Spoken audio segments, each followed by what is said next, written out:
James Kaufman, World News Report today. Ladies and gentlemen, this is the slimy Senator Elissa Slotkin, the Democrat from Michigan. She's part of the slimy, seditious six that suggested to U.S. military troops to disobey President Trump's orders or Pete Hegseth's orders.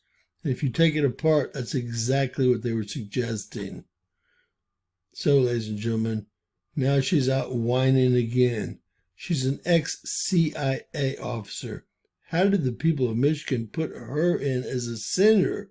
She's on full pension from the CIA. Once a CIA operative, always a clown. Don't y'all get it? Michigan voters don't get much.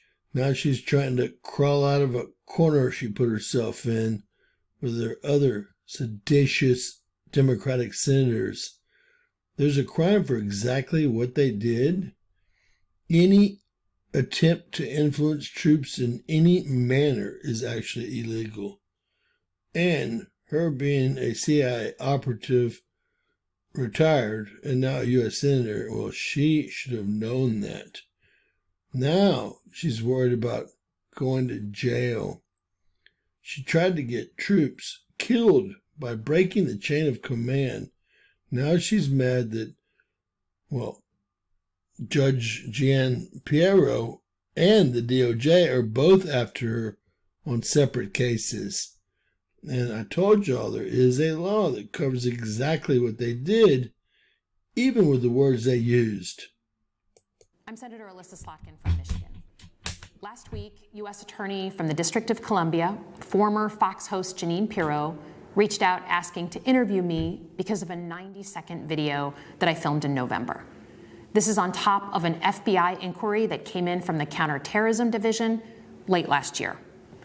To review the bidding, in November, 6 of us with service and veteran background filmed a video restating the Uniform Code of Military Justice, saying that those in the military have a responsibility to reject illegal orders.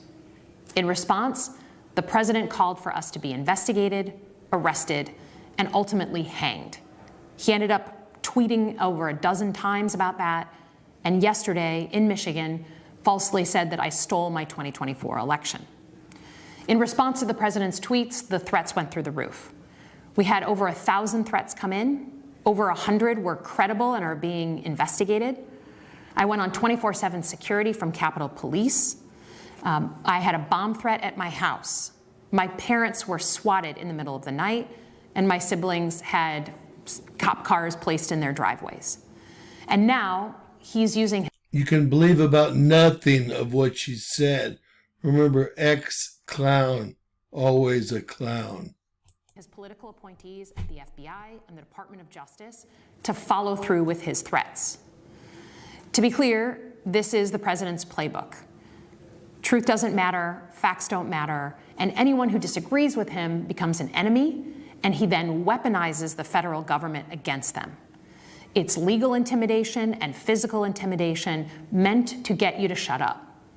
He's used it with our universities, our corporations, our legal community, and with politicians who falsely believe that doing his bidding and staying quiet will keep them safe. No, I'm not going to do that, because this president does not represent the views of a majority of Americans. Even if you voted for him, I do not believe that his vision of America is shared by a majority of Americans, because this country is worth fighting for. Our freedom of speech is worth fighting for. Our values, our core values, are worth fighting for. And right now, speaking out against the abuse of power is the most patriotic thing we can do. Well, why didn't you speak out when the Biden regime jailed all their political opponents? Ladies and gentlemen, again, Michigan, wake up. Don't ever put anyone from the CIA into any type of office, period. That whole agency needs to be dismantled, obviously. They're doing everything from running X to running Meta right now. Ex-CIA and FBI almost exclusively at these big tech corporations. And there's a lot of them in government as well. And let's not forget, all 6 of them were involved in serious money laundering, with just these 22 people over here listed in different states, donated to all 6 of them. Look at Mark Kelly, $2.98 million. That's right, 95,000 donations by just these 22 people. And you can see Elissa Slotkin comes in at a very close second, only missing 4 of these donators. Unbelievable. She had tens of thousands of donations as well. Now, ladies and gentlemen, I don't believe that what they did rose to sedition, but I do believe that they would get the same punishment under these laws.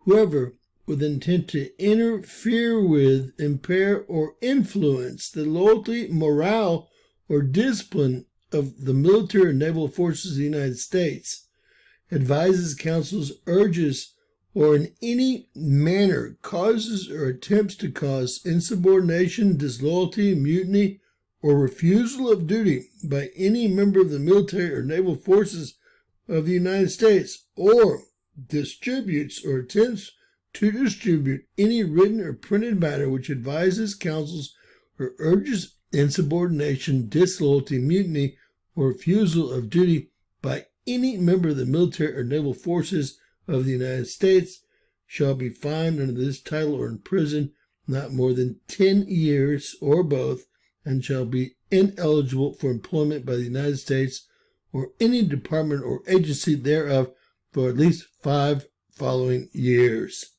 For the purpose of this section, the term military and naval forces of the United States includes the Army of the United States, the Navy, Air Force, Marine Corps, Coast Guard, Naval Reserve, Marine Corps Reserve, Coast Guard Reserve of the United States, and we'll have to add Space Force. And when any merchant vessel is commissioned in the Navy or is in the service of the Army or Navy, includes the master officers and crew of such vessels. So they did attempt to influence. And that's all that this has to rise to. Not sedition, but an attempt to influence or affect armed forces. That's right, folks. They did it. It's punishable by both imprisonment and fine. God bless. Please let me know what you think. Please share and subscribe. Always remember that anything's possible in Bizarro World.